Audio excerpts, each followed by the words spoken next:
What's going on, people? It's Flight Sports TV. I appreciate y'all for checking with me. Y'all already know what it is. We back with another one of them things. Listen, the Charlotte Hornets have signed Spencer Dinwiddie. We got breaking news. The Hornets are not done. They continue to make pickup after pickup after pickup. This is an emergency live. I'm very ecstatic right now for the Charlotte Hornets. You already know what it is. We're going to break this down. LaMelo Ball, MB1, the one-of-one. He is going to the postseason, and it's not a goddamn thing anybody's going to be able to do about it. It's clear, it's evident that LaMelo Ball is headed to the postseason, y'all. We're going to get into all of this. Hornets, they continue to just go off. They have signed Spencer Dinwiddie, y'all. The Hornets are not done. I mean, these moves are just tremendous. Shout out to Peterson and company. Are you serious? Are you serious right now? The Charlotte Hornets are going to the playoffs, y'all. Listen, we're going to have to keep it 100 right now. Spencer Dinwiddie, this pickup signals postseason. Veteran guard Spencer Dinwiddie, his second stint with the Dallas Mavericks is over. Dinwiddie has signed a 1-year contract with the Charlotte Hornets today. I'm breaking this news right now to the people. Spencer Dinwiddie is headed to the Queen City to play with LaMelo Ball, MB1, the one-of-one. He has signed a 1-year deal with the Mavs prior to last season, which marked his return to Dallas after he was sent to the franchise at the 2022 trade deadline. Dinwiddie is a steady veteran presence. He went through a tumultuous campaign, but he appeared in 79 games with 30 starts, averaging 11 points per game, 2 rebounds, 4 assists.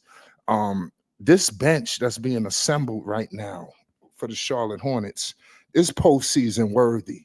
The Hornets are going to the playoffs under LaMelo Ball now. When LaMelo comes off the floor, they got points. You talking about Sexton. You talking about Dinwiddie. You talking about Connington. These players have played in high-level basketball games, y'all. This is the type of character that the Charlotte Hornets are bringing to the Queen City. This is a major move for the Hornets signing Spencer Dinwiddie. This completes another key move. We got a lot of moves all around the board. This is a busy day. The Knicks have got a coach. This Eastern Conference is wide open right now. You don't know who's going to emerge out of it. The Charlotte Hornets, y'all, and we up here playing games, they very well could be a top 5 seed in the East. Call me crazy right now. Call me crazy. If they get off to a good start, they could be hovering around the playoff picture all season long. It's up to LaMelo Ball and the Charlotte Hornets. How much do they want it? Because they got the team. There is no reason why the Hornets should be losing games like they was losing, back-to-back losses, 3 games in a row, 4 games, 5 games losses in a row. There's no way in hell with the personnel that Peterson has put on the floor. Now Charles Lee gonna have to roll up his sleeves and get these lineups and all this shit together because it's winning time. When you sign Spencer Dinwiddie, this ain't just the miss out on everything. It's time to get to the playoffs. Shout out to Jay Grizzly with the $10 super chat. He says, great content always, bro. Yo, shout out to Jay Grizzly with the super chat. We appreciate you. The Charlotte Hornets, man, it's go time. It's time to win. And you seeing it firsthand. The Charlotte Hornets are doing it, man. LaMelo Ball, could you imagine what he's about to do this year? He's healthy. Brandon Miller is healthy. Miles Bridges is ready to go. This is what the Charlotte Hornets are going to be bringing to the table, y'all. This is what Charlotte is bringing to the table. A winning roster in the Eastern Conference. We talked last night about what teams they was better than and who have they done passed a few teams down bottom, y'all, with this Dinwiddie pickup. Dinwiddie could come off the bench and give you 20 plus. I'm just telling you what he could do off the bench. He could be that spark plug. You talking about him with Trey Mann? with that offense, and then Sexton possibly running that unit. Oh my God. And then now with Connington, we didn't even get to the rookies. McKinley. I mean, this thing, the Hornets have a good collection of young players and veterans now. They didn't have this level that they had before. This is the right influx. You can't just have Taj Gibson as your only veteran out there. That can't be your only veteran presence. Taj Gibson, he wasn't able to produce on the floor. You got to have a guy like Spencer Dinwiddie out there, who could preach to the choir, and then go out there and give you buckets. I think that's what's respected in today's NBA. These veterans, they're not just going to be respected just because they're vets. They have to go out there and produce. And we are going to see that from our veterans this year. The Hornets are not done. Mason Plumlee is on this roster. I like the moves that they picked up. Shout out to the All Access DEX. It's so much to choose from right now. You know how we do. I mean, the Charlotte Hornets are back. Spencer Dinwiddie. This pickup, is tremendous, y'all. I don't want this move or this pickup to go over nobody's head, with the Spencer Dinwiddie move. This is a massive pickup for the Charlotte Hornets, man. The Hornets are finally doing something that we've been asking them to do for years, and that is to put together a winning roster under LaMelo Ball, and they've done it. I mean, we just gotta we gotta pay homage to him. Now LaMelo,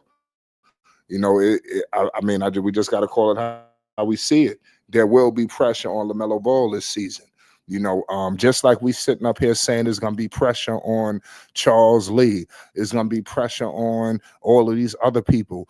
They are putting the onus on LaMelo Ball right now. He's going to have to come out here and give the Charlotte Hornets everything that he has. He's seen these dudes almost win a championship, y'all. LaMelo watched it, and he has to be adamant in the front office. The way Peterson is viciously attacking free agency right now, something, I feel like they had a meeting with LaMelo. When you got LaVar Ball campaigning, saying Clippers, that's something. That's something. When he talking about the Clippers like this, y'all, Peterson is letting it be known. Hell no, you ain't going to the Clippers. We're going to put together a squad around you. They've been hearing all the chatter. The Hornets are the laughing stock of the NBA. If you listen to any podcast, there's nothing ever good or positive being said about the Charlotte Hornets. Everything is disgusting and nasty. Everything. No honor, no respect, no homage. Everything is just bad. Now watch they start coming around to the altar, and paying homage to Mr. Peterson, paying homage to, all of these other guys that's producing for the Hornets. The Hornets is about to win. I know that we say this a lot, it almost might sound like a broken record, but the pieces that they put on the table, the shooting, you have high-level NBA shooting coming to the table now. That's one thing I can acknowledge for the Charlotte Hornets is high-level NBA shooting. And that is something that has been plaguing Charlotte over these years, and they've addressed that. I got my man All Access with me, Dex, the legendary All Access. Y'all better pay the utmost homage. He got this Ball family content percolating, and y'all just don't know it. Homage must be paid. Listen, Dex, you see what's happening right now with Charlotte. This has serious LaMelo Ball ramifications. They have signed Spencer Dinwiddie. What the hell is going on? What is your thoughts, man? The people need to hear from All Access. What's the deal? It's Flight Sports TV. Hey, listen, Flight. Shout out to Flight Sports TV, the machine, the people's champ. What can we say, man? Flight is on his ass, bringing us all this good content. Got me hyped up when I saw that. Because I was going to make my chores, do my thing. I got some money I got to go pick up. And I said, wait, all that shit got to go hold because Flight is live. And not only is he live, he's talking about the Hornets that added a new addition. I'm talking about a competitive edition. This ain't no Ish Smith.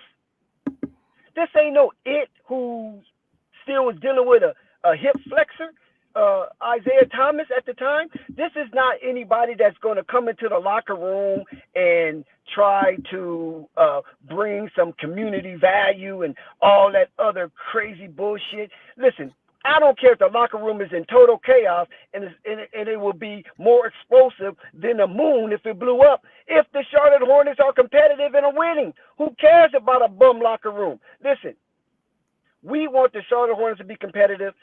You want the Charlotte Hornets to be competitive. Flight Sports TV wants the Charlotte Hornets to be competitive. So when LaVar Ball rung the alarm that it was a potentiality that his son, LaMelo Ball, the France apparel entrepreneur himself, may be dissatisfied. And maybe dissatisfied where LaVar was echoing his sentiments. But now we're seeing that LaVar could have possibly lit a fire up under Jeff Peterson and Rick Snall and Dave Plunkton, because maybe they wasn't going to move as much this year as they're doing right now, because they're coming out of their ass and they're spending pennies on these players to get LaMelo Ball some kind of help, especially in the guard and small forward position, which they was very, very malnourished. So, Flight, I'm liking this move. I really like the Colin Sexton move. I was very skeptical on Jeff Peterson. Yes, I was. I was very skeptical on Jeff Peterson and the way that he was slow dragging his geniusness. I'm going to say it like that. He was slow dragging his geniusness. Maybe he was just waiting in the background for other teams to make moves. And then now Jeff's like, you know what? All throttle ahead, and let's get what we can get and be competitive without breaking the bank. And I'm liking this, and it shows that this black man has some genius in him and has some kind of financial innovation. Absolutely, Dex. Good points, man. We joined by my man Stacy in the building. Listen, man, we cooking right now. The Charlotte Hornets, they got a full grill, and it continues. It's not over, Stacy. We just I beginning, know, God damn it. They have I signed know, right? Spencer Dinwiddie. Spencer Dinwiddie has joined the party. Instant offense in the building for Charlotte. It's playoff time, God damn it. I don't know what they told you. I don't know if you've been lied to. They've been bamboozled. They've been hoodwinked. The Charlotte Hornets came to play. Jeff Peterson is out here on a vicious rampage right now. Vicious. I know, right? Stacey, man, what the hell is going on? Break it down to the people. It's Flight So Sports. I We don't have the live. numbers. I don't have the numbers yet. First of all, can y'all hear me well? Are y'all able to hear me well? Yeah, I won't be on. slightly. Okay. I won't be on long, but I don't have the numbers yet. But I want to say this is Seth Curry's spot. So more than likely, Seth Curry's not coming back. But that's still cool because Dinwiddie is younger and he can still play. He's a playmaker. You know, Seth kind of brought shooting off the bench. So we did have a spot at the guard position that does not push nobody out but Seth Curry. So Seth Curry and then Nick Smith, I don't know what he's gonna do, bro. Nick Smith got summer league to figure it out, preseason to figure it out. He might be gone, bro. We still haven't heard the lineup. We're waiting on the lineup. Make sure you subscribe to Flight Sports because once they announce the summer league lineup, we're gonna break it down. We got an idea of what it's gonna look like, but we need to see it in black and white. Go ahead, Stacey. We got 8 days. Like, you know, I mean, like summer league start on the 10th. So The you know summer how league summer start this weekend here at Flight Sports. Make sure you listen. I ain't even gonna say nothing. Saturday, it's Flight Sports TV. Keep going, Stacey. Yeah, man. It's like I mean, man, I'm so motivated for it. This is gonna be one fun. So last year was good, but we wouldn't win the games the way we wanted to. This one, I expect us to win. I expect us to go deep into the tournament. We should be a top 14 by the end of summer league. I want to win it. I really do. I want to win. We gotta win something. You gotta win something. Sooner or later, we gotta win something. You know, I ain't gonna hold you long. I know my data bad because of the storm and everything around here, but I like it. I really like the Spencer Dinwiddie pickup, and he is going to take the Seth Curry spot, the veteran point guard spot. So no Yes. worries. Yeah, Spencer Dinwiddie, didn't he play in that finals with the Dallas Mavericks? I Yeah, don't know. I I'm can't. about to double check that. But bottom line is, Yes, yes, he I'll did. Yes, he was there. He was there. okay. So I say that to say that look at the winning players that's coming here. You got players that has played you or Dex. You have Pat Connaughton coming over, an NBA champion who's played with Milwaukee in competitive games, hellacious environments. This is good. Dex, you was critical on Peterson and company. Listen, we at some point, you got to pay homage. I mean, what's going on with Peterson right now? Because I mean, he done rolled up his sleeves. What's your thoughts on Peterson, man? Are you pleased with him? Well, Flight, you're being very soft on it. I wasn't just critical; I was harshly and vehemently critical against Peterson, and I was disturbingly upset based on the non-movement and I believe the misdraft of Ace Bailey. But since then, Peterson been on the ball. He's been scraping the territory and picking up solid rocks so he can throw at the opponents and other executive staff because he's trying to dig the Charlotte Hornets out of the murk and mire of ridicule and laughter throughout the NBA landscape. He wants his move this season after the draft to be so vibrating and so vibrant that it will resonate throughout the NBA landscape that the Charlotte Hornets is here. And not only are they here, Flight, they're here to stay, and they are going to be a major disruption to anyone coming across their path, especially in the Queen City. He's building a fortress down there in Charlotte, whereas there will be no cakewalk coming across the avenues into the Spectrum Center. The Spectrum Center this year will not be an ossuary of dead bones of Charlotte players. No, it's going to be a silo, and it's going to be very disruptive to other teams that there's a possibility that the hazmat unit might be uncalled for every game because Charlotte Hornets is coming for blood. LaMelo Ball is coming for blood. These players that have been acquired by Jeff Peterson is coming for blood. Spencer Dinwiddie, we just seen Colin Sexton, and what I like about the Spencer Dinwiddie, because he's an LA native. Spencer Dinwiddie is an LA kid. He's a hard baller, and he understands celebrity, so it won't be such a big thing playing against LaMelo Ball. He played with Luka and went to the Eastern Conference Finals as well as the NBA Finals. So this is going to be a really good thing for the Charlotte Hornets. Yes, I completely agree with you, man. This is just the beginning. Shout out to Drew with your $5 super chat. He says, "This is why I was so excited when we hired Jeff. The young GMs are aggressive, very aggressive. We seeing it firsthand. We got breaking news in the NBA right now. The Charlotte Hornets have signed Spencer Dinwiddie. We haven't found out the details of the money or anything like that. But I mean, this guy, Jeff Peterson, is on his job. I mean, seriously, at some point, we got to pay homage to Peterson. Last season, Spencer Dinwiddie averaged 11 points per game. He shot 41% from the field, 33% from three. We know what this guy brings. At one point with the Nets, he averaged 16 points. At one point, his highest with the Mavs, he averaged 17 points, and he shot 40% from three.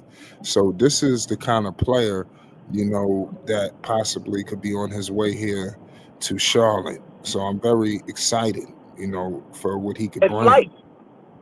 Flight, listen, this is not no sandbag player. He's coming to play. He's coming to win some accolades or something.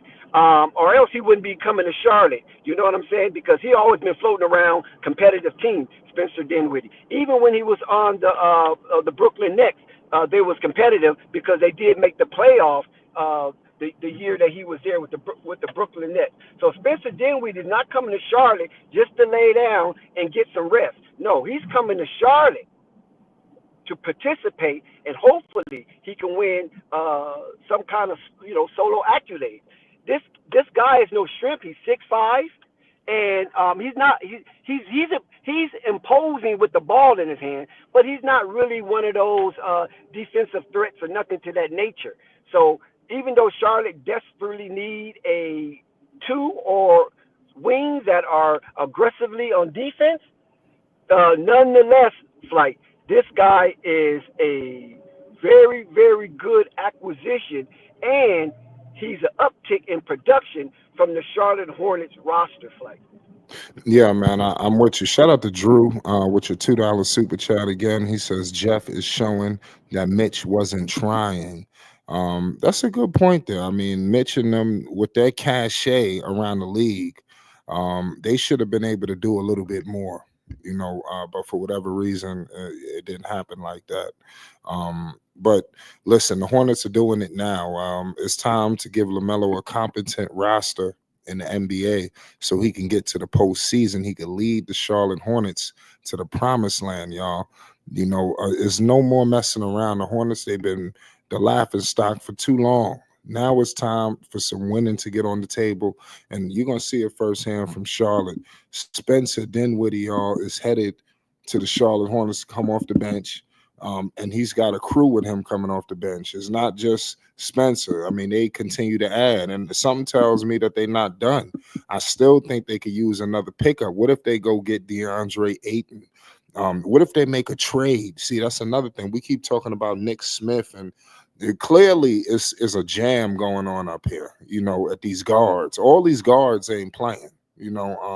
So we need to figure out who's moving, who's staying. Summer League is going to be important. I think KJ Simpson, he could up his trade value, in the Summer League if he steps it up. People think Nick Smith is going to play. I personally don't believe he's going to play, but we're going to find out. But let's see. That would be 3 years back in the Summer League. That wouldn't be a good look. I wonder if they're pushing him to the Summer League. Let me monitor the Charlotte Hornets situation because I haven't seen their Summer League roster announced yet. They're gonna kick things off, at in Las Vegas. They're not doing the classics or anything like that.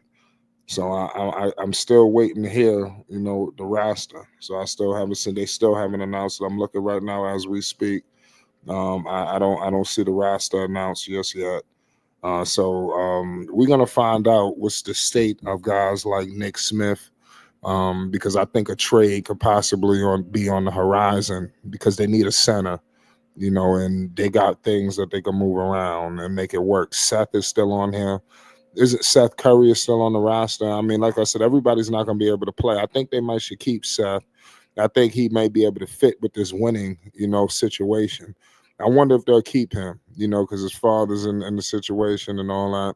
So I like Seth on the roster, but just about everybody else could be on their way out the door.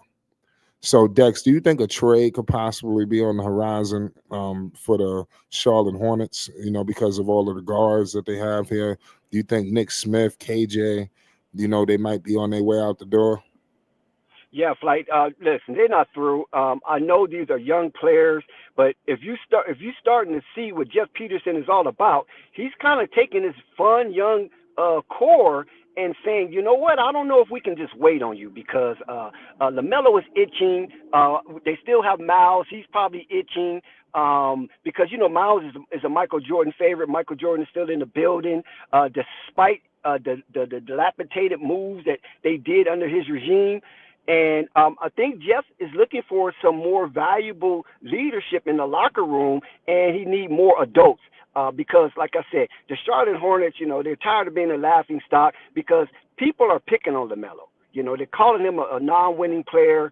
They say, yeah, he's good, but, I don't know if basketball is his main entity that intensify his nerves. It could be other things because he's so engaged in all other aspects of worldly life outside of basketball. And that just shows his geniusness that, he's a very marketable player and a very marketable person who have learned under the stewardship of the big baller himself of how to get out there and get that bread. You feel me? So these are things that some of the purists and some of the serious pundits really don't take kind to because they just want most players to only focus on basketball because basketball got them there, and they want them to keep their focus on basketball and their sanity on basketball, so it can enrich the game and have the viewership exciting because they're giving their all to the hardwood.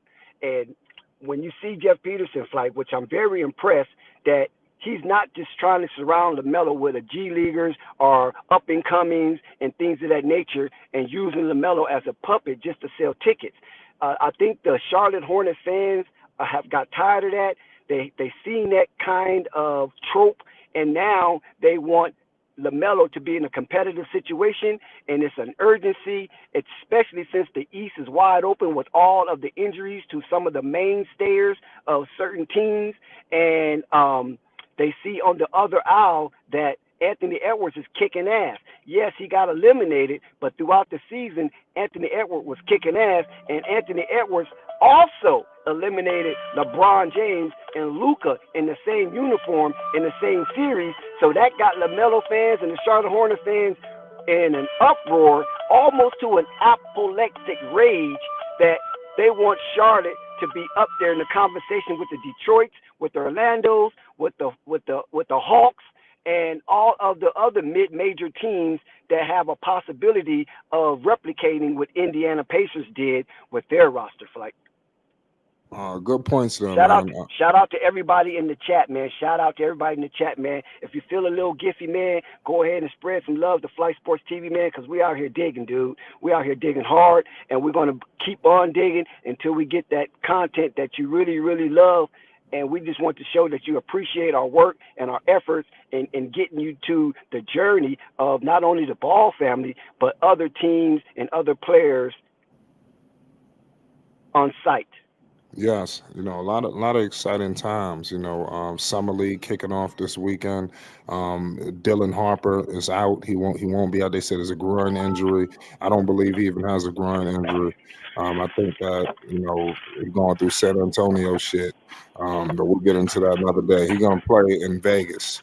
But it's gonna be a good one. You got Ace Bailey kicking off against VJ. It's gonna be a good game. It's gonna be crazy. What's going on with Charlotte, because Khan Knippel, is going to be a good pickup in my opinion. I want to see what he looks like. You got a lot of young talent. Right now we so caught up with the veterans that they bringing in and who they re-signed, and we just happy. But let's not forget about the influx of this good young talent. Talent that we know could produce, talent that come from programs that should do something. Khan Knippel, when you hear him talk, he talk like a grown man. I don't hear too much goofing around. He talk like, real stern. He got some bass in his voice, pause, so he talking like a man. So I think that he's going to be able to bring some of that, to the Charlotte Hornets.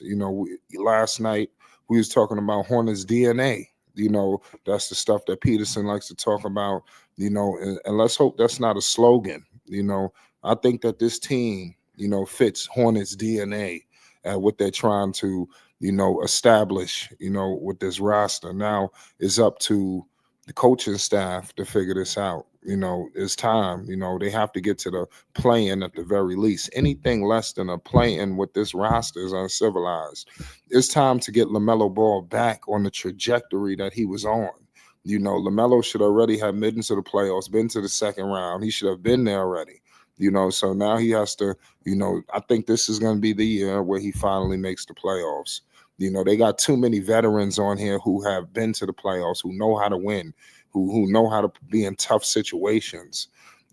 It's going to be funny to see some of the rosters that they put out there in crunch time, because you got a lot of vets who know what to do, in that time. So I want to see who they put in. And I think that they're going to be able to close a lot of these close games. They're not going to lose as much. I want to see what their schedule look like, because that's going to be telling too, because they can't get off to a bad start, because I think you got to look at coach if they get off slow. This team shouldn't. There's a lot of continuity here too. They got an influx of young and new pieces coming in, but the core have been around for a minute. Shout out to Drew with another $2 super chat. He says we added a lot of guys that are used to winning. Yes, so you got players all over the place. Sexton is going to be a massive pickup. Colin Sexton was the starting point guard before. He a lot of things he's been. So he's able to take a back seat now. But on that second unit, he's going to be a bull. He's going to do all the dirty work. He's going to scratch. He's going to do all of the stuff that we need. Out of our second unit guard. No more do we have to worry about Bryce McGowan's. We have to worry about even Nick Smith Jr. to a certain degree. Book Knight. All these people they was bringing in the game that you knew wasn't going to be able to do anything for us. So let's see. They moved Mark Williams, and I want to know what they do with Diabate. I want to know what's his role now, because I'm anticipating for Diabate to take an increased role with the Charlotte Hornets. It's going to be interesting. I got Purple Baby in the building with me. Purple, the Charlotte Hornets have signed Spencer Dinwiddie. This guy, Jeff Peterson, he is not done. He continues to cook up a storm. What's your thoughts on the situation brewing in Charlotte right now? I don't understand the over excess of guards that they have. Like, I don't understand, especially when not a lot of those guards hold a lot of value to me personally around the league. Like, I don't get it. It's a difference from making sure you're set, because LaMelo might get hurt to where he might be out for the season. So you take certain steps and you sign or you promote guys, but it's a bit much, and I'm trying to understand it. Like, I really am. Well, Good point there. I'm looking at all this stuff percolating. Dex, was you gonna add to that? I'm not sure if Dex. I can't even hear Dex if he's speaking. But what I will say is they have to make a move with these guards. I'm with you.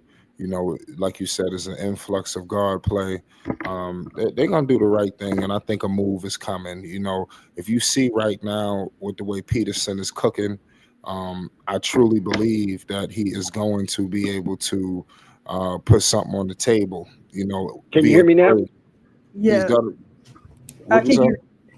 Okay, yeah. What I was saying that, like, because I have some technical difficulties, that I believe they're going to trim some of that fat because they realize there's a logjam at that guard position, and it's not because they're thinking of security for LaMelo absence. I just think that's just what it is right now until offers opens up, and then when those offers open up, some of that traffic will be alleviated.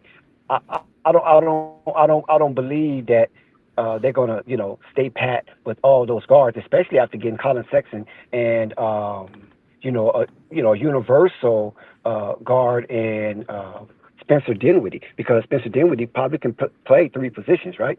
He can play point, two, and the three.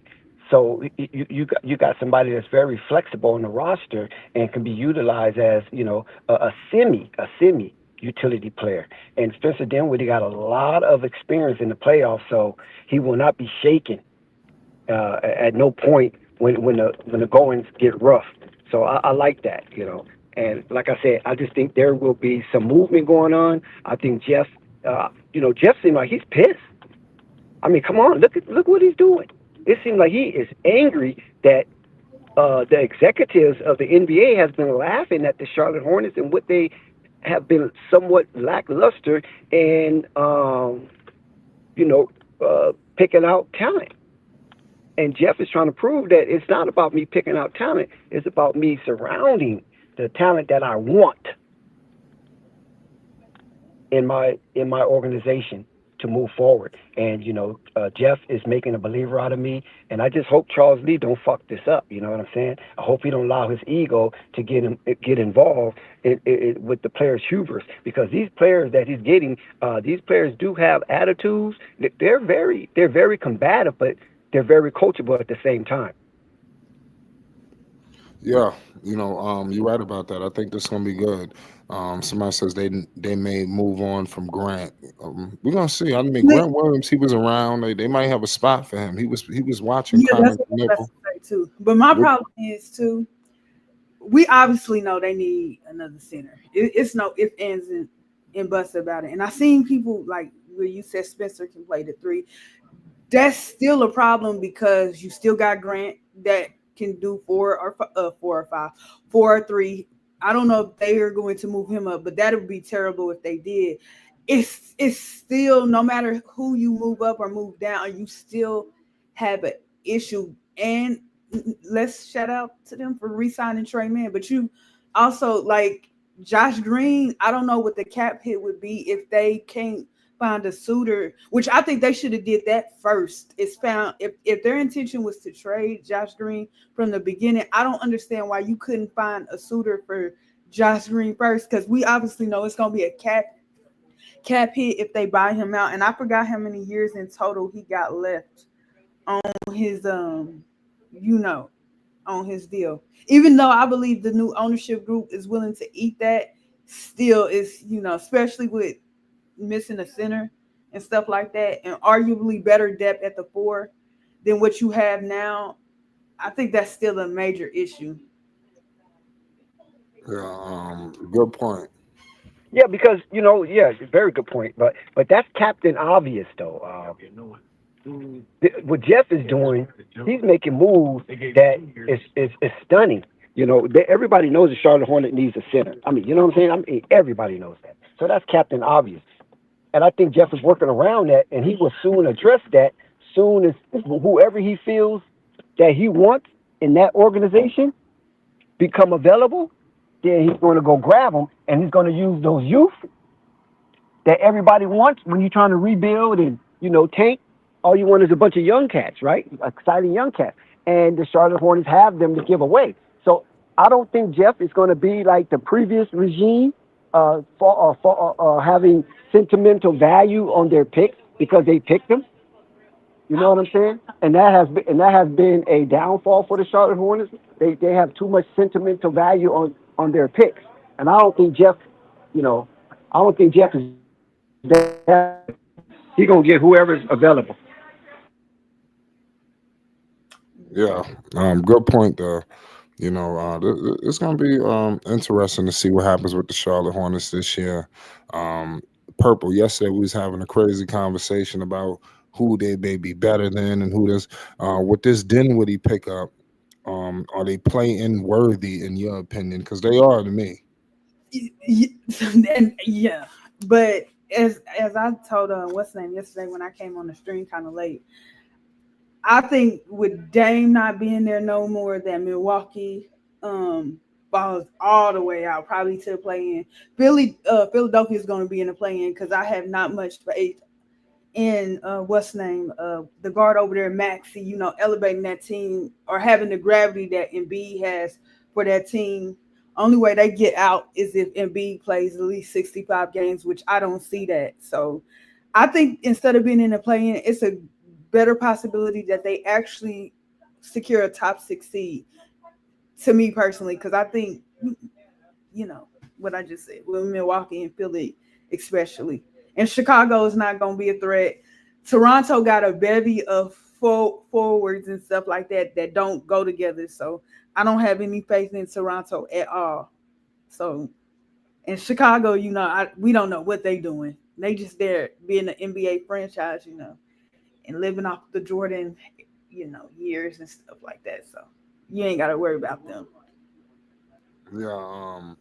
We're gonna find out. Do you think that they're getting away from all the Michael Jordan mess now? It looked like Peterson. It looked like he's making an improvement over Cup Check and what they've done so far. Don't you think? I mean, yeah, but like I said, the Colin Sexton trade, like All right, I y'all. had a All right, feeling y'all. that We got Trey breaking Man news. We coming got back. breaking news. We got breaking news. We was just talking about this, Dex, and everybody in the chat. The summer league roster for the Charlotte Hornets has been announced, and here are the names. You got James Banks III, Damian Bow, PJ Hall, Daquan Harris Jr., Sion James, Ryan Calbrina, Con Knipple, Lean pardon me, Jemiah Neal, Josh Adoro, DJ Rodman, Tijan Salon, KJ Simpson, Jalen Sims, MJ Walker Jr. So Nick Smith Jr., like I said, we need to pay the utmost homage to Flight Sports. I told you that he would not be on this roster. You know, Oh, that I so could tell. he is not he will not be a part of summer league. It was his third year, in the league. He's going to miss this campaign. What's I your already thoughts knew on this he was roster? out. He was out. I knew that was the weakest link. And I forgot about KJ, that they took KJ last year. And I think KJ is taking up not that much, but he's still holding a roster spot. Because I don't think all his money is like towards the G League. I'm not for sure. But I forgot about KJ Simpson. Yeah, I'm anticipating a lot from him. I'm looking at, of course, TJ and Salon. That's my guy who I'm looking at this whole summer league. He has to have a campaign. I want him to be a go-to guy. Last night I was telling Sam, people thought I was joking, but I want them to dump the ball to TJ and clear shit out, and let him operate. This is the summer league. That's not too much to ask. He should be a go-to guy for the Hornets, in Um, the summer league. Not offensively, I don't think Well, so. he shouldn't be off the radar. He better be he need to be doing something, you know. Defensively, yeah, I agree in rebounding. But outside of that, No, I think he could shoot. He could do some things. He should be able to impose his will on these younger players and inexperienced guys. He got the most pressure out of anybody in the summer league. and I So they forgot. probably are going to trade Nick Smith Jr. They might be done with him. Yeah, he's on the team option, so they probably didn't pick up his team option. And we forgot about Okoji. They moved something back to the 17th of this month or something like that. So there's that. Yeah, Dex, what do you think about the summer league roster? It's trash. I'm just say I that don't right. know. He Well, probably. I mean, Flight, to be honest with you, Flight, I'm not concerned about the Summer League. Last year I was, because I had more interest because I wanted to see if that new regime could push those young cats to win, and they did. They only lost one game last year, even though they didn't qualify to play in the championship round. But this year, I'm not concerned about the Summer League because the move that Jeff is making, those players are not eligible for the Summer League. Right, you're right about that. You So you know, have to wait. I just had a thought, and I hope they don't do this.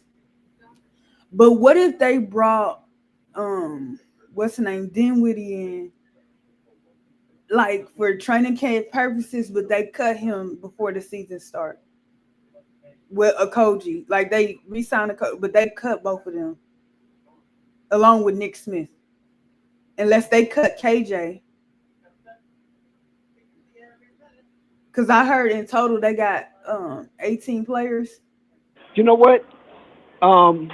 Purple Baby, What? can you hear me? Yeah, I can hear you. What you think about this center Ryan? He What's his name? cool. Clark Burner? Yeah, Brenner? he cool. That's one of the centers that I wanted them to take. But if you It looks go like he in, would be the starter. here's the thing about that. Ageism is a real thing. And I hope he got all his stuff together and stuff like that. But I don't, I don't think so. And I don't mean to cut you off. I want to add this. When you look at the summer league picture of the roster, two players are put on display.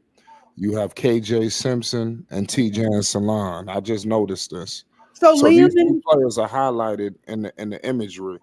When they're announcing, I mean, my shit is probably not the best from here, but that's what they look like. That's KJ Simpson right there, and that's the back of TJ and Salon. So this is what the roster thing looks like. So these two guys are highlighted. They're not highlighted for no reason. So like I said, I'm expecting something from TJ and Salon. that's the guy who I'm rooting for him, and my magnifying glass would be on TJ and Salon this summer league. Knipple and them dudes. I think they're gonna do good actually. You know, it should open up the floor for guys like TJ and you guys shooting. TJ be able to get to the cup. You know, I want to see something. And you have, I will say this with Sexton and Man. To me, they still kind of overdone it a little bit, but I think their direction was, like I said, it's about LaMelo and Miller, but mainly LaMelo. We need to be able to keep our offensive thing upward, you know, just in case LaMelo is out or just in case he's not ready for the start of the season. You know, we got to keep it at a certain point because last season was unexcusable. They could not score. Nobody could score on their own outside of Brandon Miller before he went out. Nobody. Everybody was dependent on somebody getting them the ball. And even when other people got them the ball, they just had a hard time scoring. So Sexton don't have that problem. Trey Mann don't have that problem. They said Liam McNeely, I mean, not Liam, the other one that they drafted, Khan don't have that problem. So it's a good thing, but it's a bad thing because how good is their defense going to be? Yeah. Good point there, you know. But the Hornets do need a veteran center still, don't you think? Yeah, that's what I'm saying. And like I said before, I like Ryan, but Ryan is a little bit older. I don't know how much patience the Hornets are gonna have with him as far as the development aspect. I don't see them having that much. So we'll see what they do because yeah, you know, it's always they're just 19, they're just 18. Ryan, I think is like 24, 23, whatever he is. I know he's older. Yeah. Yeah, I'm listening to I'm looking at reports with Dame Lillard. You know, he came out. He's speaking out. I mean, I feel bad for Dame. Yeah, well, you know, he asked for the trade, so you make your bed, you lay in it. But I want you guys to comment to some degree on the projected starting lineup for the Charlotte Hornets, and that's LaMelo Ball, Brandon Miller at the 2, Knipple, Miles Bridges at the power, and Ryan Clark Brenner at the center. How you guys feel about that projected starting lineup, or you think that would change? I would switch Khan and Miller because Miller's more athletic than Khan, and I think laterally more quicker. Put Khan at the 2 instead of the 3. I prefer Miles not to be in that starting lineup because I feel like you need somebody a tad bit more taller. But I think Grant will be ready for the start of the season, but I don't see them benching Miles, so we'll see because they got something to work out there. And Brandon Miller might stay at the 2 now that I think about it. They might do Ryan, Grant, Miles, and what's the name at the 2, which I still don't like that lineup. I still think that's a bad lineup in terms of shooting because Miles last year shot like 34% from 3. I feel like it was 35, but I think it was 34% from 3. I forgot on how many attempts, but I think that's bad. That's bad. Because I don't want to see a repeat of that. Now, keep this in mind. This is a projected lineup prior to signing Spencer Dinwiddie. And in this projected lineup, it has Colin Sexton as the backup to LaMelo and Brandon Miller. And they have Trey Mann behind Colin Sexton. Do you agree with that? Do Colin Sexton leapfrog Trey Mann on this roster? I think that's just about the ability to be a playmaker, which I would disagree with that once again. As I feel like neither Sexton or what's name are really good playmakers, but we'll see. But I think that has a lot to do with playmaking and Trey being more of a better scorer, I would say, / shooter than Sexton. We'll see.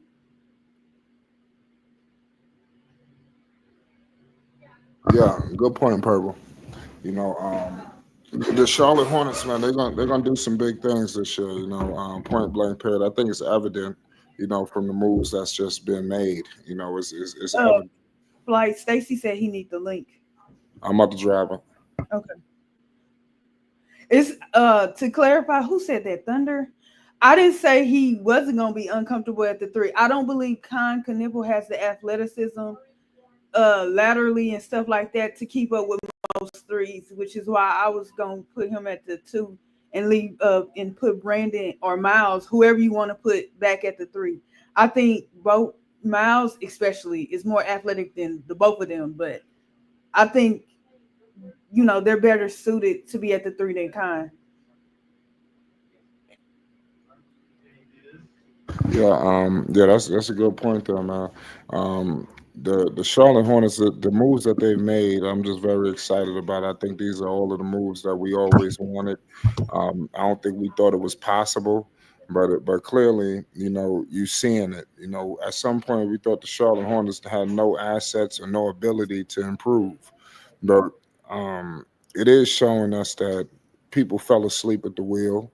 LaMelo Ball should have been you know, been in the postseason. The fact that he's been starved from the postseason after being in the play-in 2 years in a row, his first years, that's a complete travesty. It just is.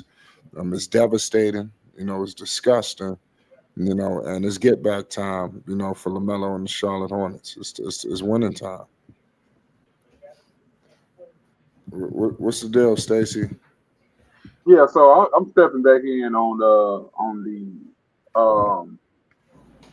summer league team. So we got 6 rookies on our summer. We got What you 6 think about rookies. the class? I mean, come on, summer league. We don't know everybody. Even though I watch a lot of college basketball games, I don't know everybody. But we're gonna be able to get to see what our 6 rookies get to do. We got the guard from Creighton that actually played with Ryan Kalkbrenner, so he's gonna be able to tell them how to play with him and everything. I see that for one. Dennis Rodman's son on the team. You know how hyped up he was coming out of high school because his dad or whatever. But yeah, I mean, let's just see what it's all about. It's a big team though. Everybody on the team got some size on them. KJ Simpson probably the smallest person on the team. He's 6'2" in his own right. So we'll see. This is Holly Heat I'm optimistic of about the Hot Seat with Holly Heat, and this is Flight Sports TV. Be pretty solid. But who's gonna be the one that's gonna take over and knock down some buckets? That's the question, and I think that's gonna be Ball, and it could be Con Knipple. We got to see what he about. They got him listed at 6'7", but we know he really like 6'5". Sion James is actually big. Listen, man. We joined here by the legendary, the Pope B. Frank. You already know what it is. Cali. What's the deal? The Pope. Like, what it do? I can't call it. Hey man, listen. Shout out to you. Shout out to Dex, OG Dex in the building. Everybody in the building, man. Shout out to the chat. Listen, hey man, the Hornets look like they drafted somebody who was nice. Finally. Oh, Knipple. Oh yeah, you was high on him. You was the first one, Trav. You was letting everybody know what's up. You was in the chat. I seen you. Yeah, Con Knipples, man, is to me, he's the second best player in the draft. That's what a lot of people don't even know. Over Ace? Hell yeah, over Ace. I watched him all season because I was watching Cooper Flag, and lo and behold, this kid caught my eye immediately. Like the first game I watched him, I'm like, and he looked like he can't even hoop like that. That's what's so funny about it. He looked like a fucking plumber or stuff. Like he be in the oil field. Pope, yeah. Can you hear me, Pope? Yeah, I can hear you. What about the Africa? Come on, don't do that. What about that? All these people talking. Come on, man, don't do that, man. Don't do that, Paul. All these people talking here is arresting. Hey, Pope. What about the African? How did you feel about him compared to Con Knipple? I mean, he's a good rim protector, runner, but yeah, no, he's not special. Con Knipple was special, man. Did we get him too or something? Yeah, no. They got the guard, right? Oh yeah, okay, yeah, man. I James. came to talk Hornets, man. Why you talking about the African kid, man? He's talking about Duke. He's talking about Duke. All the Duke Nah, players. Knipples, man. That boy is a bad mother. You're a bad mofo, man. Yeah. He's the real scorer. Like it, look, he's a real scorer. That's what a lot of people I think. Like, y'all looking at his shooting percentage from the three. No, he takes people to the basket and will put you in the basket. He know how to use his body. That wide body he got, he used his body to perfection, and he lay that thing up over traffic, all that. I didn't. He don't look 6'6" to me, 6'7" to me, but he damn near. I think he is. He like it's weird. He weird, but he nice as shit. Nice as shit. Smart player, play defense. He gonna sacrifice his body, everything. He gonna put it all on the line. And that's what Melo need. He needs somebody who ain't into the hip hop culture, none of that shit. He just want to hoop. He just want to hoop, praise Jesus. That's right. I'm with you. You know, I was about to say, who the hell are these guys right here? Hold on, wait a second.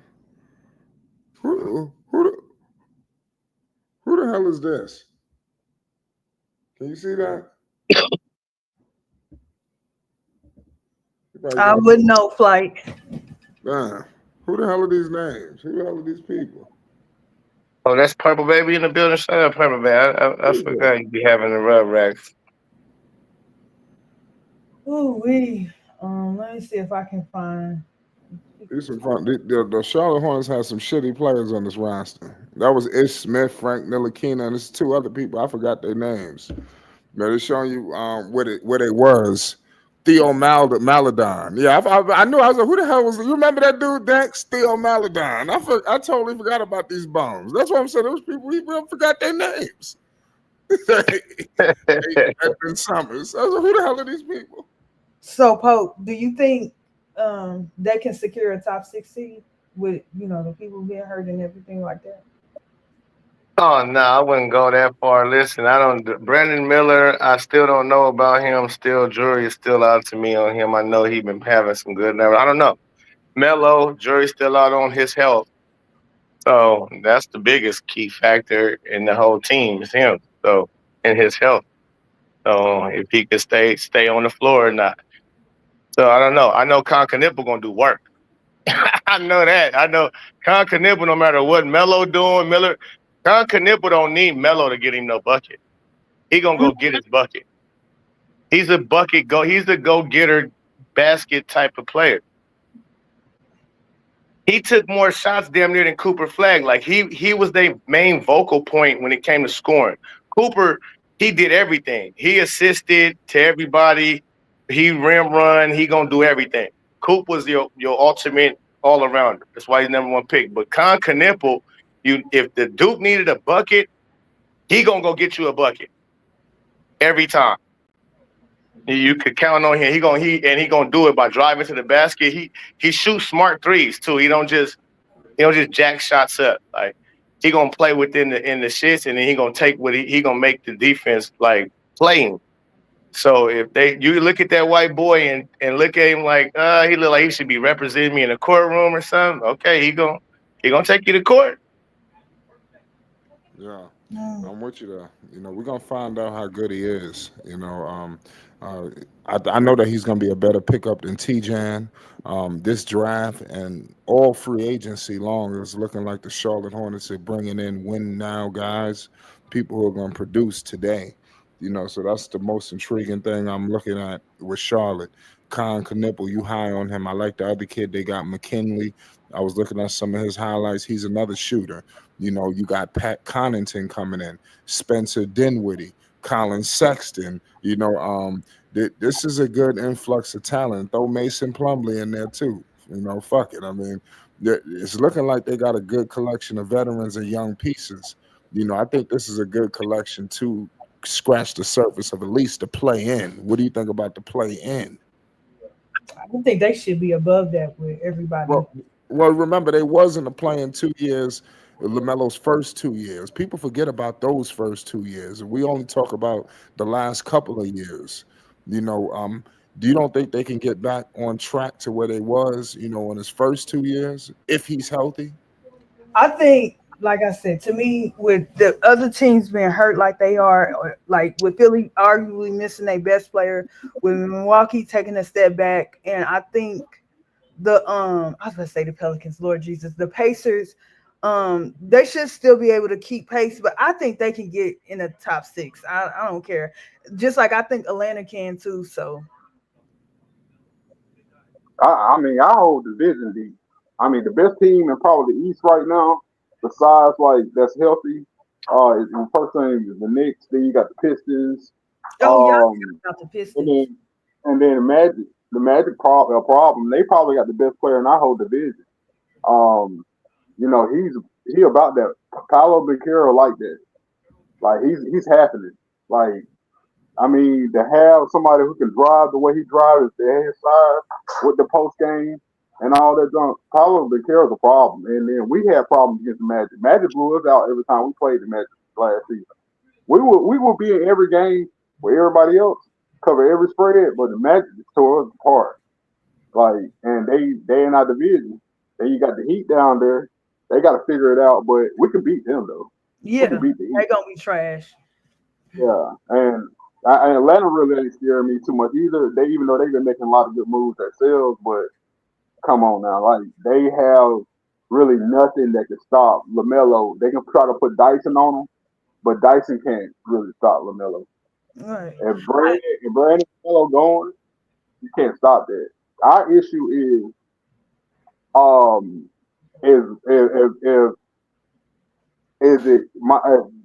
Bridges is gonna up his game. That's what it come down to.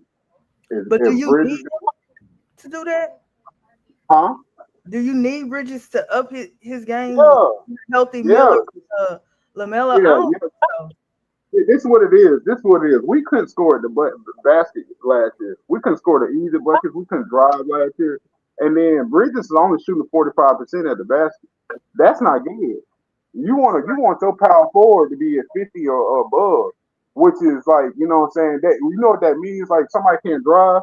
That means if you play in a 1-on-1 basketball game, this dude could be the last. He'll lose against everybody. Because he only shooting 45. I mean, he don't have no bag going to the basket. And that's the game of basketball. Penetrate, and then you can hit the three. He don't have that. So, and he wants to shoot threes more. Like you telling me that whenever we got to play the Hornets, if I'm a coach, whenever I got to play the Hornets, all I got to do is protect the perimeter. That's all I got to do. I don't got to worry about somebody coming in. I'm gonna beat that team every time. I'm gonna beat the Hornets every time. The thing is, Miles too athletic to be so sorry going to the bucket. So he got up there. Jalen Johnson don't got a problem doing it at Atlanta. Paulo don't got a problem doing it at Atlanta. I mean, at Orlando. Even Franz will go down there. He's gonna look for a foul, but he's gonna go down there. That's where the Hornets gotta make up the distance. We were the worst team in transition last year, and you saw it. You saw it when you saw them play, and they can shoot every three, but you can't get those easy buckets, and that's why we were getting blown out in some games. Mm-hmm. Yeah. But I seen like Thunder say Bridges. I think his game only changed due to Charles Lee and stuff, and his approach and wanting them to play faster, but also shoot more threes. I think that's the only reason why it looked like that. Why that's Brandon Miller. He asked Brandon Miller to change his game like that. No, you can't tell me as a power forward, small forward, or whatever. You can't tell me to come out here and shoot more threes. I'm gonna laugh in your face. I'm gonna laugh in your face.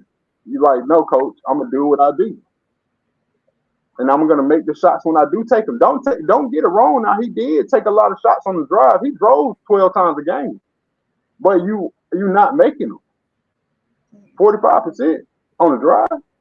Yeah, that should be. That don't just go for him, but that go for everybody. Melo had guards could do 45%, but Melo had about 50% on the drive. Melo was 50% from the drive last year. He was one of the best drivers in the league, and a lot of people don't know that though. He drove the ball 15 times a game. That's what guards do. And he knocked them down. When he got down there, if he didn't knock it down, he was getting an assist off the drive, or somebody was missing a shot when he passed for assist or whatever. Melo played great last year, especially on the drive. So I mean, a lot of people think that he only just jacking up them threes. Melo had to do everything last year. I was so impressed by Melo last year. What the games we did get out of him, I was impressed. But he can't tell me my 6'7" power forward who come from Michigan State can't drive the basketball, who athletic as hell, can't drive the basketball. I don't think he can, because we seen him do it prior to Charles Lee getting there. Like I said, I think it had everything to do with Charles Lee. That system that we ran was not hindering his game at driving. He wanted to shoot those threes. He didn't play. He wasn't a bad player last year. In fact, if you look at it, out of the team, he was actually the best player on the team who played majority of the game on defense and offense. The problem with him was he was not attacking the basket hard enough and making those shots he didn't change his game all the way to the tee, but he also wasn't the top guy, like the guy who stands at the top of the arc, who is the one who dishes off to everybody. And he played more like a wing than he played like a power forward. You can't ask Jaylen Brown to be like that. Jaylen Brown, he's a wing who does, you know what I'm saying, does drive as well. He was trying to play more like Tatum than he was trying to play like Jaylen Brown, and we can't have that. We really need a Zion, and we really need Giannis if he's available. That's how I feel about it. But he just did, or he could up his game. Miles got all the tools. He just got to up his game, and that's the problem. And when I look at this roster right now, we got two problems: the forward and the center. Why too weak? They're not strong enough, or like what? Well, the center thing is we just we need those guys need reps. Cockburn needs reps and everything, or we need to go ahead and upgrade from that. He needs games. Musa, I really love Musa. Musa's way better than what we think. A lot of people give him credit for. Musa actually drive. He actually got a good Euro step. He actually got a great post game down there. He really do. And a lot of people sleep on it. Musa was guaranteed a lot of good things to happen. He don't make free throws. He don't shoot threes, but going to the rim, he got it all. But then we talking about that power forward. Williams is out. T-John got to step up, and Miles got to become that guy. Miles got to make an all-star team or be close to all-star. We need to be saying Miles got robbed from making an all-star team. That's what we need. That's a bit much compared to the guy playing at his position. Especially in his division. Jalen Johnson can hoop. Bro. At Atlanta. Then you got Bam, and then you also got Paolo. And then from there, you got the Wizards. They got Sarr. And Sarr can hoop. Yeah, they're not going to be good, but Sarr can hoop, though. There's no taking that away from Sarr. He was giving us problems. He gave a lot of people problems last year. The Wizards really wasn't no pushover like that. You know what I'm saying? Even though they lost a lot of games, they wasn't no pushovers like that. But, yeah, this in our division alone. Thinking in our division, what would you rank Miles? Those 5 teams, what would you rank Miles in that out of those 5 guys? Jalen Johnson, Sarr, Miles Bridges, Bam Adebayo, and Paulo Banchero. He would be at the bottom of that list. Yeah, he's number 4 or 5. You probably get Sarr number 4 because Sarr's just a rookie. No, because I'm putting him in front of Sarr. I'm sorry. Okay, put him in front of Sarr. That's great. That's cool. But you can, potential-wise, you can put Sarr in front of him. But, yeah, true. You will put him at 4 and then Sarr at 5. Or if you're a GM thinking about it, you will put Sarr at 4 and him at 5. Yeah. You know, he had to hit. But I also don't think, regardless that Miles is playing afar, I don't think around the league when people look at him, they look at him as a 4, because Miles, although he plays above the rim, he don't play bigger than 6'7" to me.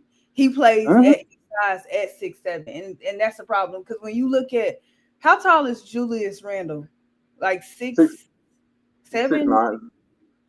but he kind of sort of bigger than his size. Draymond Green, he plays bigger than his size. Like a lot of guys in or around Miles Bridges' height, when they play up like that, they play bigger than. He's somebody I look at that plays like he's 6'7", athletic guy that can dunk, that likes to be above the rim and stuff like that. He plays at his size, and I think that's the problem. Yeah. By the way, Purple Baby, that was very great take. Cooking. Thank you. Real talk. I agree with you, Perk. And by the way, the Dinwiddie signing just came in. He only getting 2.2 guaranteed.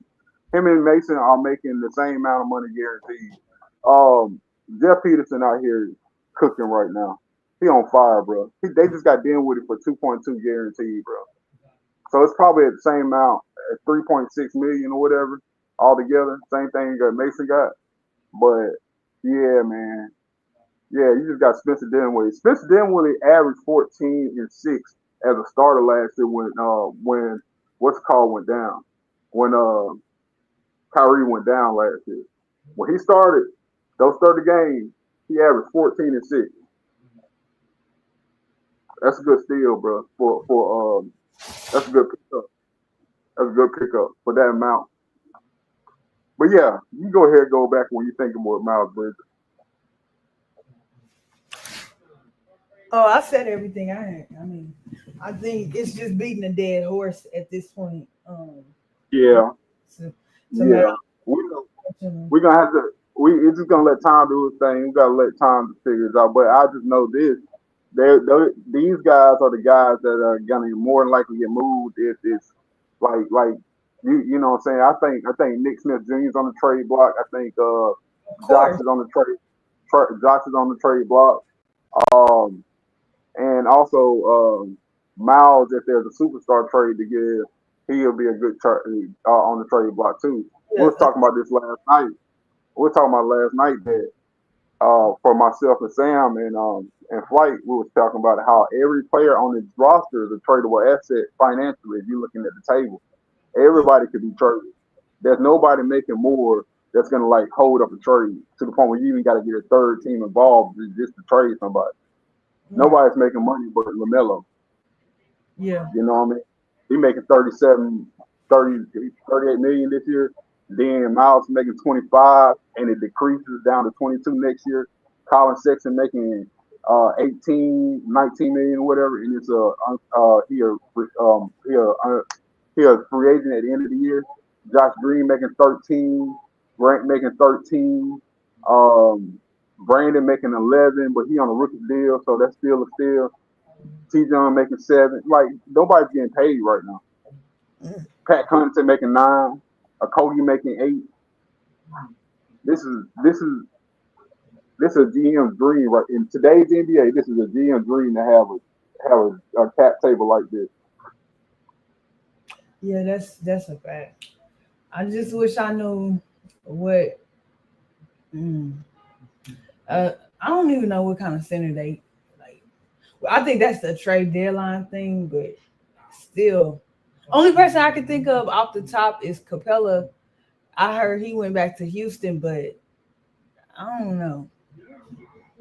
Well, we could start the season without having all this stuff.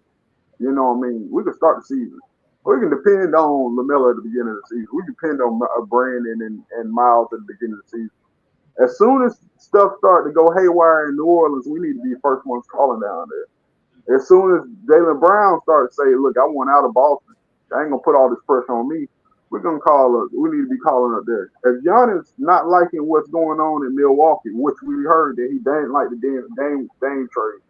Like this dude called NBA TV and told him he didn't like Dame getting fired, bro. Giannis don't speak out like that. But when he do, he be standing up for himself. Yeah, man, he wants out. Like, let's see if he wants out. If he wants out, we need to be the first one making it. And y'all understand, anybody who's listening, y'all understand that I'm not saying Charlotte would definitely get these guys. What I'm saying is Charlotte has enough trade assets and cap space to be able to be the first ones in line to make phone calls for Sabonis, for Giannis, for Jaylen Brown, Zion, and whoever comes available. And they're gonna have to do it eventually because Paulo Beccaro is gonna happen.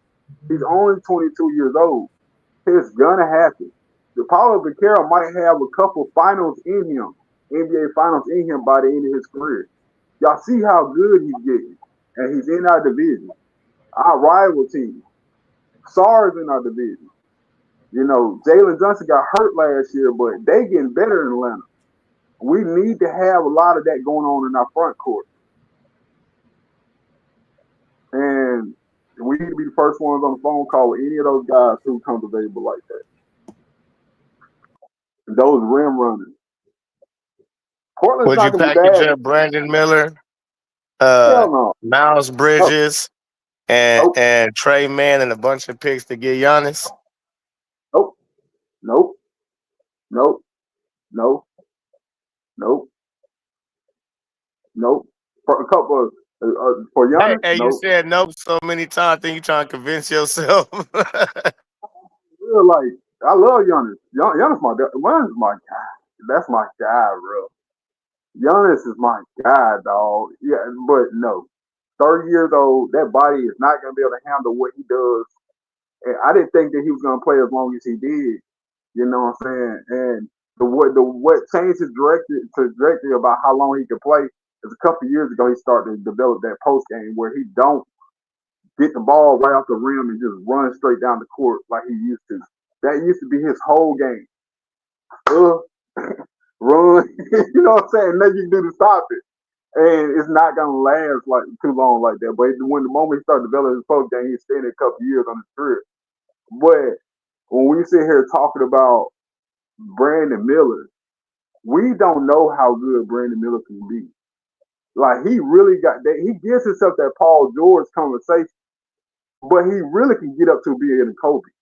Because if he's developed all the stuff that he got his whole bag, it's crazy. Like that'd be crazy. And Brandon only. I don't mean to cut you off, Stacey, but I like Brandon Miller. You know, I'm a fan.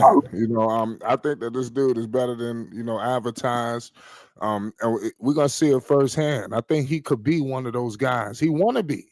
You know, so let's let his development process, just progress. You know, we just want to rush everything. He's progressing pretty well. He got hurt, missed basically the whole goddamn season. He should come back with a vengeance. He looked the way he scored. You know, you see it. You know, he's gonna be one of those guys. And then with the shooting, So he already injury prone. Well, he got injured for majority of the season in his second year. He was out for his first year a lot too. Well, to put the injury prone tag on him, I got to see another injury stretch him out, for a duration this year. You know, then we can say, okay, yeah. But go ahead. Yeah, that's not injury prone. Like exactly what you said. Like another thing with like Brandon is he entertaining as hell. As good as he can shoot, he one of the best in-game dunkers in the league. He fall up there with Shaden Sharp. Shaden Sharp could do all that dunking, but he can't shoot like Brandon. You know, Brandon got the whole game, bro. Like that's a bag, bro. So no, he's not going nowhere. He's untouchable, and especially on a rookie contract. So if I was to give up Giannis, if I was the one with Giannis, right, I would give a lot of these first rounders. They can have every last one of them. You ask me. We got 9 of them. They can have shoot. I don't care to give up 5. They can have all the second rounders. They can have all of that. They can have Miles and they can have Nick Smith, Josh Green. I'm ready to please somebody like that. I gotta start thinking like Jeff Peterson. You think the Bucks would give up Giannis without Brandon Miller in the deal? No, just listen to what you're saying. You think they're gonna give us all role players? Nobody is even a potential star. But listen, somebody got to be a potential star. Listen, what's going on, bro. Listen, what's going on. We got Colin Sexton for Nurk, bro. Come on, bro. Like, think about all the fleecing that's going on with it. Been doing Jedi mind tricks on these GMs. That's Danny Ainge. You know what I'm saying? A compelling trade. You know, with some of these pieces they got, they could cook something up. You know, real talk. Nick Smith, Spencer, even Sexton. You could put all these people in the trade and get something. You know, I want to see what. And then you know what else too? You can also add multiple more teams. You know what I'm saying? You can throw this out there to this person, that person, and then they throwing a lot of people up there to get my Giannis. It's the same thing with the Jaylen Brown thing, man. We can get Jaylen Brown, bro. They want to get cheaper in Boston. They want to get the Zion thing will be way more easy. This is what I personally think Joe Dumars is really trying it out with Zion, but he also is trying to also boost Zion's value because this David Griffin regime and him only playing 30 games last year really brought Zion's value down. And then what's going on off the court with Zion, you know what I'm saying? You can get Zion for a couple of just about 1 or 2 first rounds at this point, because of what happened last season and what he got going on off the court. And I think Joe Dumars is hyping his value up just for getting him more games and stuff like that. That stuff that David Griffin was doing was so bad. David Griffin was not allowing him to play back-to-back. He also basically suspended for 2 months. He was not hurt. Zion was not hurt. So who else you got to ask me questions about? You got a question of what would it be a package to get Zion? I don't know. That's a good question. Maybe Miles Bridges, maybe Nick Smith Jr., T.J. Salon, you know, some shit like that. Man, we got so many first rounders. It's not even gonna be a problem. Do whatever it takes. Yeah, it won't even be a problem. I can do a whole little trade machine right here, just value it out, and like money wise, it's not an issue. Money wise, we can pick up Steph Curry if we wanted to. He making 59 million this year. Money wise, I'm not saying that would happen, but money wise, the Hornets could do that. There's nobody in the league that got a cap table like the Hornets. And a lot of these teams got to unload their superstars sooner or later. We can get Kawhi if we wanted to. Think about any superstar that's the highest paid player. We can get them. But the thing is, do they fit what's going on? And do they fit the need that we have? The biggest need that we have, the biggest solution to the need that we have is Miles Bridges hooping.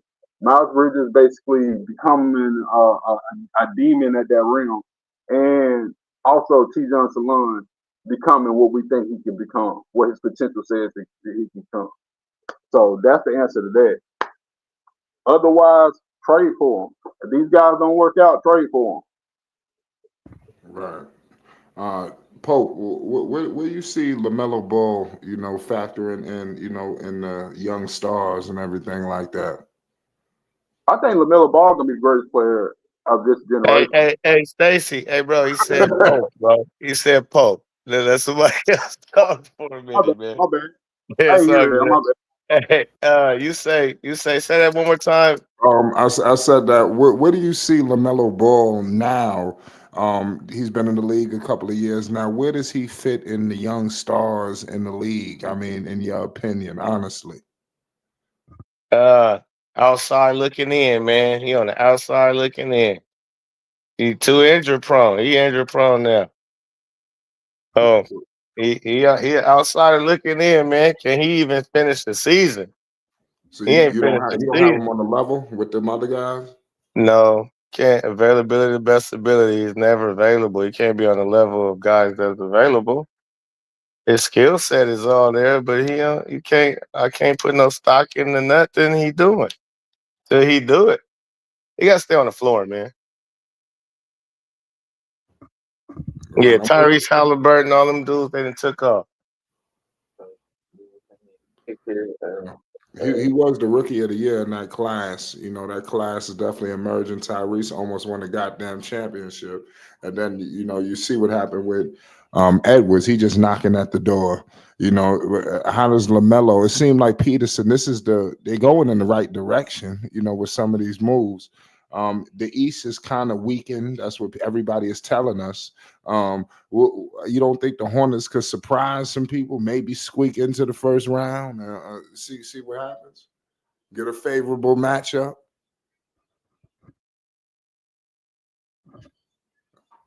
I don't know if you heard me, but if LaMelo Ball was to get to the first round, get a favorable matchup, I think that could work wonders for them. You know, so we just got to be patient, you know, with the Charlotte Hornets. I know that we want everything, you know, right now, but Charlotte, they on their way, you know, and see it. We got to see it transition to the court, though. I wonder would people feel the way they feel about LaMelo if he would have got drafted by the Warriors instead of James Wiseman going to the Warriors? Well, he would have been in a winning situation. The Warriors win. Huh? The Warriors win. I know. There may have been a different tune, you know. Yeah. I think a lot of that come down to that. And Wiseman out of the league already. Wiseman tore the Achilles last year, first game. I mean, first week. And on his like third or fourth team. It was Pistons. He played for the Warriors, Pistons, and then Indiana tore his Achilles. Nobody wants that for him, but at the same time, like Melo is way higher than what Wiseman was posted. Like, you know what I'm saying? Who got picked before him? So I think a lot of the disagreement about or the discourse about LaMelo is Charlotte Hornets. The fact Charlotte Hornets is so bad and it's such a bad image and all that stuff. If he was on the Warriors or any of those winning teams, people wouldn't feel like this about him. That's how I feel. And this regime is actually building a team for him right now. Jeff Peterson doing a great job. He's making a name for himself this offseason, being a good GM. You got it, Flight.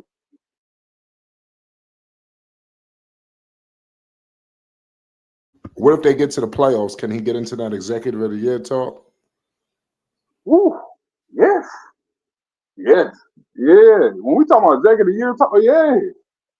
Real talk, like yes.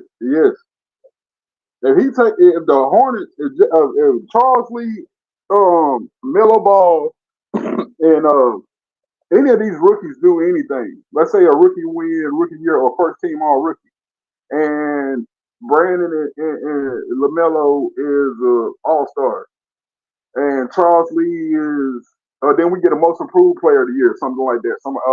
Which is something that your boy Trey Mann can win, or he can win 6 man a year. All that stuff happens, and he'll shoe in for executive of the year. Shoe in. All this will happen, playoffs happen, all that, shoe in. Because one thing people gotta understand, name a division in the East better than this division right now. I'm trying to even think of one and the reason why you bring that up is because you playing more games against those teams. I think you play like 4 to 6 games against those teams, where other teams you're only playing 2 or something like that. Bruh, we're gonna have to see Paul and Beccaro 4 times at least. We're gonna have to see Trey Young 4 times at least. And you winning these games, man, come on. Yeah, he'll get executive of the year, bro. He's doing executive year shit right now. Excuse my language.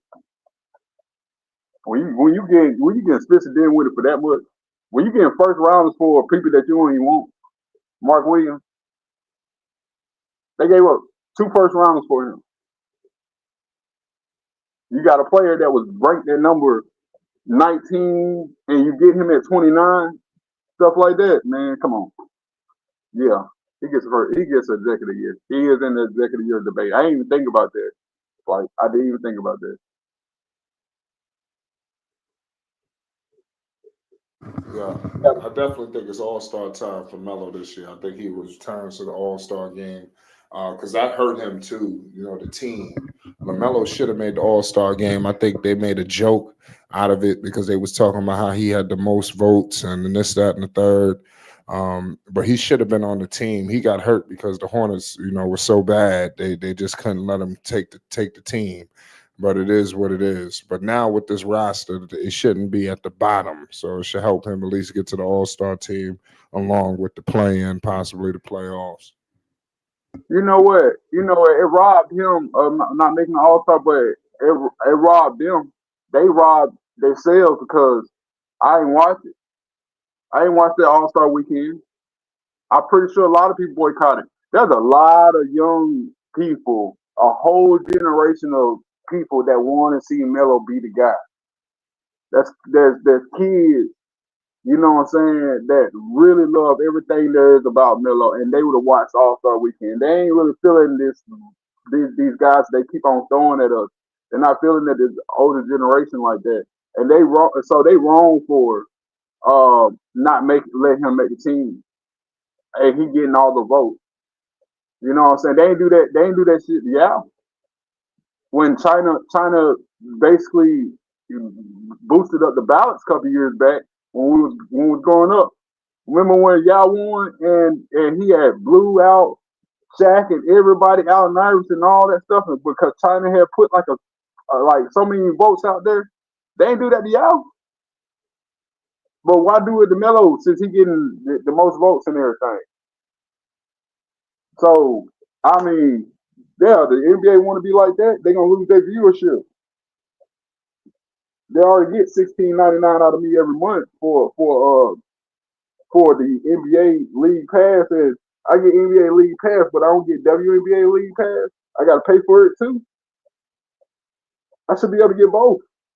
No, they not about to get over on everybody like that. No, let LaMelo make the team if he's getting those votes. I don't care if the team's 0-82 at the point, 0-41 at the point. I don't care. If he gets those votes, let the man make the team. Yeah. So, good point. We're gonna find out what's going on with Charlotte. You know, we're gonna find out. Pope, what you think about the free agency? Or Pope just left. Shout out to the Pope. I was gonna get into him about what's going on with Dame, what's going on with everybody like that, because Dame is coming around percolating. What other free agency news, you know, that's out there that we need to touch on? Because obviously, I'm gonna get into something with the New York Knicks later on tonight.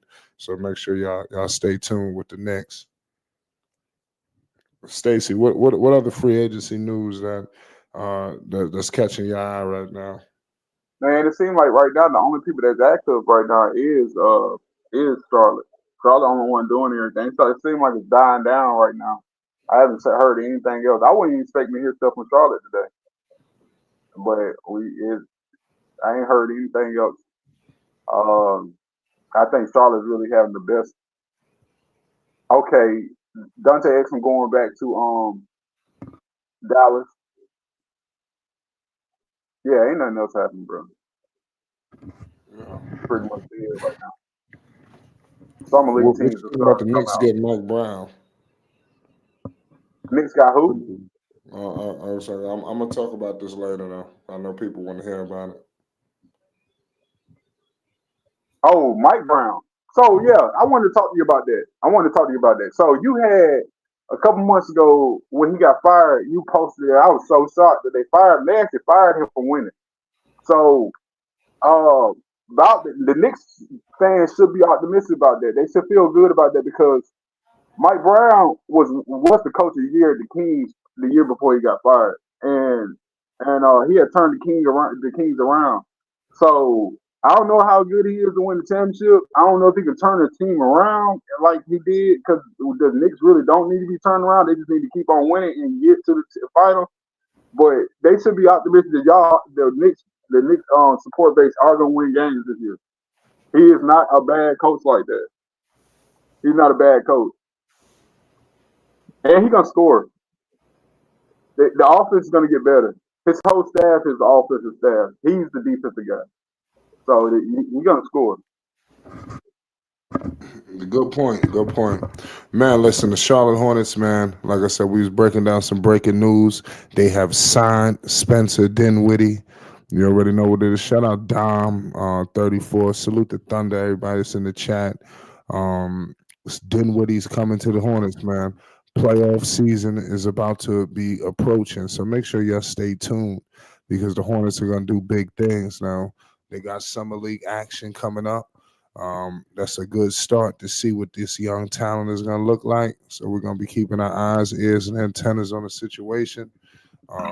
Listen, man, we got a lot more to discuss. Listen, y'all, we're going to pull back up later. We had a hell of a live stream today. Salute to Dex. Salute to everybody that was in the chat today. It's Flight Sports TV. We got some New York Knicks content coming to you later on tonight. So make sure you hit the bell on the icon. This was breaking news. The Hornets signed Spencer Dinwiddie. LaMelo Ball is going to the postseason. You already know what it is. Make sure you don't touch that dial. It's Flight Sports TV. Flight Sports TV, man. That's my dude. I rolls with him. You heard what the man said. It's Flight Sports TV.